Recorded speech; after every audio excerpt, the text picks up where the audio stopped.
Hello guys, I'm sorry for the way I sound. I'm currently working on it. It will only last a couple of videos at most. And by the way, I saw that another channel by the name NameExplain already did a video on this topic a few days ago at the time of recording, and though I haven't watched it, I encourage those of you more interested in this topic to watch it. I had the script prepared for a few weeks, so it's just a coincidence if we share the same points. There aren't that many languages without a yes or no after all. That's all, enjoy the video. So in the English language, we do have words for yes and for no. It's a pretty simple concept, really. For example, if your friend asks, "Do you want a Coke?" you would reply with a yes or with a no. But there is another way to express yourself without these terms. In the English language, any yes or no questions can be answered not only by a yes or no, but also by a verb. What I mean is this: your friend asks you if you still want that Coke, and instead of yes or no, you would reply, "I do" or "I don't." It's a great option to have when talking to someone, but what if you had no other choice? Let's take the Irish Gaelic, for example. In this language, there are no words for yes and no, meaning they answer to yes or no questions only by using the verb method mentioned before.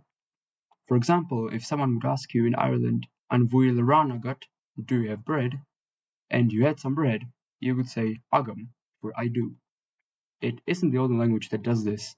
Latin didn't have these two words while its glory in the ancient times lasted, but they were added into the language after the fall and break of the Holy Roman Empire, and while it's still expecting not to use them, a taught speaker of Latin will understand you if you say ita as yes and minime as no. Surprisingly, the most spoken language in the world, Chinese, also doesn't have these words. You would reply with context similar like in Latin or Irish. They would, however, tell you to use dui for yes and pu for no. But what does it change in the lives of these people? What aspect does yes and no truly bring to one's life? At first glance, it might seem like a big difference, but those two words really are just a quirk of language. The absence of yes and no can subtly shape how people think and communicate, yes, but not by a big deal. Without them, nothing would change. So why do we have them? Efficiency.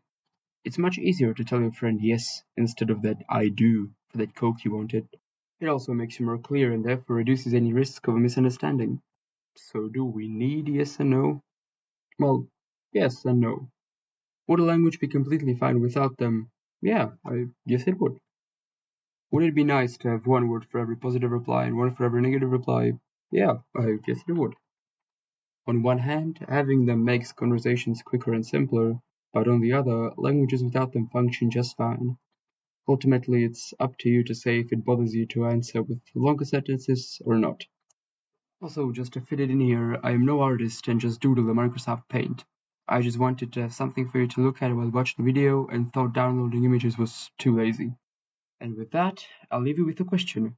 How would you ask the question, do we need the words yes and no in a language that doesn't have the words for yes and no? Seriously, I spent about 10 minutes thinking about it and couldn't figure it out, so write it in the comments, please. Thanks for watching and have a wonderful day.